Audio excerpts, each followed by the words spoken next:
नमस्कार,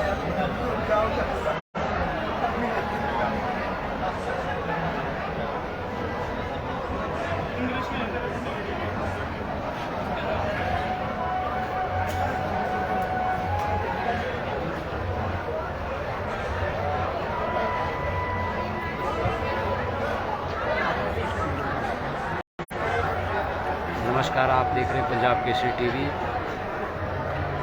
भाषा एवं संस्कृति विभाग के सौजन्य हिमाचल कला संस्कृति एवं भाषा विभाग तथा टांकरी प्रशिक्षक पारुल अरोड़ा के सौजन्य से लगाई गई अंतर्राष्ट्रीय महाशिवरात्रि महोत्सव में ये प्रदर्शनी सबके लिए रोचक बनी हुई है। इसमें बहुत से दुर्लभ लेख लगे हुए हैं। ये दुर्गा सप्तशती भी आप देख सकते हैं।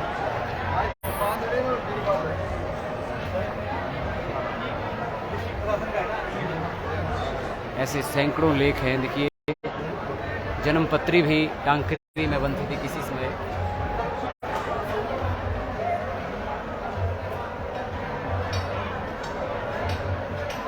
राजकीय कार्य, सरकारी कार्य, देखिए 1 रुपये की स्टैम्प। आइए जानते हैं टांकरी प्रशिक्षक पारुल अरोड़ा से इस बारे में। नमस्कार जी। सर्वप्रथम तो पंजाब केसरी टीवी के सभी दर्शकों को महाशिवरात्रि की बहुत बहुत बधाई और ढेरों शुभकामनाएं। हिमाचल कला संस्कृति भाषा अकादमी शिमला की पुस्तक प्रदर्शनी में टांकरी लिपि के पुराने जो दस्तावेज है जो हमने इकट्ठे किए हैं, उनकी एक लघु प्रदर्शनी लगाने का हमें प्रथम बार शिवरात्रि अंतर्राष्ट्रीय शिवरात्रि महोत्सव में ये जो मौका मिला है। तो चलिए मैं आपको जो हमें ये जो पांडुलिपियाँ प्राप्त हुई हैं तो एक एक करके मैं आपको इनके बारे में बताऊंगा। सर्वप्रथम हम इस शिलालेख की बात करेंगे। ये महाराजा सूरत सेन जो मंडी के राजा हुए, उनका शिलालेख है।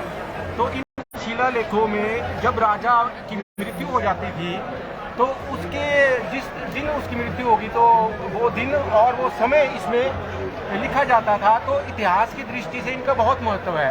ऐसे अनेकों जो ये शिलालेख है ये मुंबई में पाए जाते हैं। आगे हम बात करते हैं तो हमें पिछले वर्ष ही महाशिवरात्रि मेले में देवते के जो छड़ है उसमें ये टांकरी में लिखा हुआ मिला। इसमें जिसने उत्कीर्ण किया हुआ है उसका नाम लिखा गया तथा देवते का नाम लिखा गया। ये भी लगभग 300 वर्ष पुरानी है।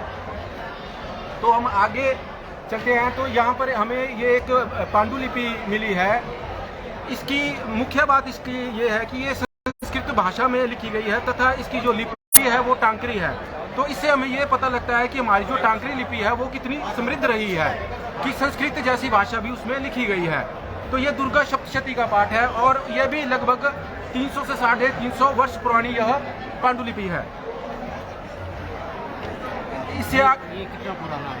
ये महाराजा सूरसेन के अपना मतलब लगभग 400 वर्ष पहले का ये है। तो वहाँ पे जब आप जाएंगे तो अध्ययन करने के लिए भी ये एक केंद्र है हमारा मंडी टांकरी को लेके। ऐसी जो शिलालेख भी है इतनी बड़ी मात्रा में और हिमाचल प्रदेश में कहीं नहीं पाए जाते। आगे हम बात करेंगे मंडी के राजा विजय सेन जी के समय में भी टांकरी के उत्थान के लिए उन्होंने यह पुस्तक विद्यालयों में पढ़ने के लिए बनाई। तो उसका प्रथम पृष्ठ जो है ये हमने यहाँ पे लगाया है। ये 1870 ईस्वी में यह प्रकाशित की गई थी और मंडी के ही लमकाडू कायथ एक व्यक्ति द्वारा इसका निर्माण करवाया गया। और इसके बाद महाराजा जोगिंदर सेन द्वारा भी 1927 में इसी तरह की ही विद्यालयों में पढ़ाने के लिए ऐसी पुस्तक तैयार की गई थी। इसी पुस्तक का एक मैंने पृष्ठ यहाँ पे लगाया है। यह टांकरी लिपि में यह पहाड़े दिए हैं, जैसे आज 2, 3, 4, 5 के पहाड़े हैं। उसी तरह से उस वक्त मतलब 1 रुपये से जो नीचे की जो भी संख्या थी उसके पहाड़े लिखे जाते थे। जैसे आप 0.5 की बात करेंगे, 0.25 की बात करेंगे, 0.50 की बात करेंगे, 0.75 की, तो इस तरह के पहाड़े भी टांकरी में लिखे जाते थे। आगे हम बात करते हैं तो ये रियासत काल का यह डॉक्यूमेंट है। ये भी लगभग 110 वर्ष पुराना है। तो इसमें हम देख सकते हैं कि राजाओं के समय की यहाँ पे ये एक स्टैंप भी लगी है और इसमें तो छपी हुई है। जैसे इसमें एक आने का यह टिकट है ये टांकरी में एक आना भी लिखा गया है, हिंदी में भी लिखा गया है और इंग्लिश में भी लिखा गया है। तो ये जो टांकरी जो लिपि रही है ये रियासत काल तक तो ये 1947 तक तो ये रियासत काल में भी इसका इस्तेमाल होता रहा है। आगे चलते हैं तो यह हमें एक टीप जो है ये मिली है, इस प्रकार की 10-10 मीटर लंबी भी टीपें हमें मिली है। अभी हमें कुछ समय पहले राजा शमशेर सेन के समय की 286 वर्ष पुरानी 10 मीटर लंबी टीप मिली और उसकी भाषा भी टांकरी थी। लेकिन जैसे मैं इस पुस्तक की बात कर रहा हूँ तो इसकी भाषा मंडयाली है। टांकरी जिस भी क्षेत्र में, मतलब आप जिला शाह भी अगर हम बात करें तो उस जिला में जो भी लोकल जो बोलियां बोली जाती थी या भाषाएं बोली जाती थी उसी में ही इसका जो साहित्य है वो लिखा गया है। आगे यह जो है ये मेरे द्वारा ही ये बनाया गया है। ये हनुमान चालीसा है जो मैंने टांकरी लिपि में हस्त निर्मित कागज पर और बाण और अखरोट की स्याही का स्वयं ही निर्माण किया और हमने लिखा है ताकि आने वाली पीढ़ी को भी इसके महत्व का पता लग सके। जी, ये क्या है?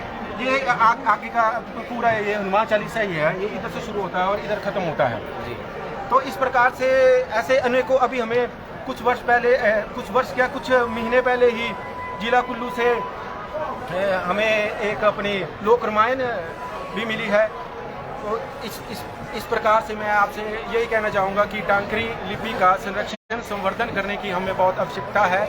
मैं हिमाचल कला संस्कृति भाषा अकादमी और भाषा एवं संस्कृति विभाग का भी मैं बहुत धन्यवाद करता हूँ। जिला भाषा अधिकारी का भी बहुत धन्यवाद करता हूँ। उनके सौजन्य से पहली बार कांगड़ी में जो संस्कृति जो भवन है वहाँ पे हमने एक कार्यशाला का भी आयोजन किया जो 20 तारीख से लेकर 25 तारीख तक चली, जो सबके लिए थी और उसमें देवलू, विद्यार्थी, साहित्यकार सबने भाग लिया। तो भविष्य में भी हम टांकरी का ऐसा उत्थान हो सके इसके लिए हम कार्य करते रहेंगे। जी धन्यवाद। आपने देखा कि किस तरह से दुर्लभ लेख यहाँ टांकरी लिपि के भाषाएं अलग हैं लेकिन लिपि जो है इनकी टांकरी है। आप देख सकते हैं ये दुर्लभ तस्वीरें यहाँ लगाई गई हैं। आप सभी दर्शकों का बहुत बहुत आभार।